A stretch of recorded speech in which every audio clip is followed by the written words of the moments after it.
আমরা কবরস্থানের পাশ দিয়ে যাওয়ার সময় কবরবাসীদেরকে সালাম দিয়ে যাই। এই সালামের ফজিলত যে কত ব্যাপক তা আমাদের কারো কারো জানা থাকলেও সবার হয়তো জানা নেই।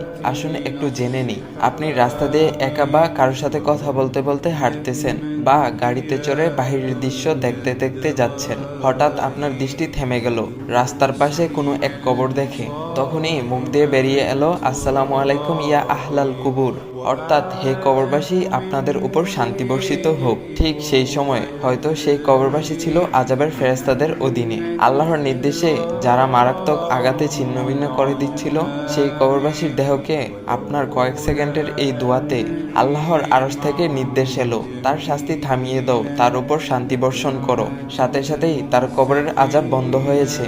কিছু সময়ের জন্য তার উপর শান্তি বর্ষিত হলো। প্রতিটি জীবকে মৃত্যুর স্বাদ গ্রহণ করতে হবে। তাই অনেক বছর পর আজ আপনিও এক অন্ধকার কবরের বাসিন্দা। হয়তো আপনার উপরেও চলছে এখন আযাবের ফেরেশতাদের মারাত্মক আঘাত। হঠাৎ করেই তার আঘাত করা বন্ধ করে দিল। কিছু সময়ের জন্য আপনি শান্তি পেলেন। আপনার মনে পড়ে গেল ওই সেই দিনের কথাগুলো, যেদিন আপনি রাস্তার পাশে কবর দেখে এই ছোট্ট দোয়াটি করে যেতেন। আজ সেভাবে কোনো এক পথিকেরও আপনার কবর দেখে মায়া হলো।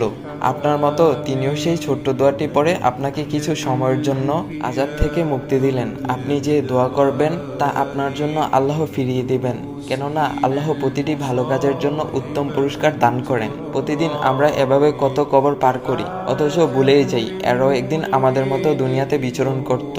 দৈনিক রাস্তা পার হতে ততক্ষণ কবর দেখে দোয়া করুন যতক্ষণ আপনি আপনার কবরের আযাব থেকে মুক্তি পেতে চান। আল্লাহ আমাদের সবাইকে এই ছোট্ট আমলটি করার তৌফিক দান করুক। সবাই বলি আমিন। তো গাইস, এই ভিডিওটা সবাইকে শেয়ার করে দেবা, সবাই যেন এই ছোট্ট আমলটি করতে পারে। তো গাইস, নতুন ইসলামিক ভিডিও আসা পর্যন্ত সবাই ভালো থাকবা। আল্লাহ হাফিজ গাইস।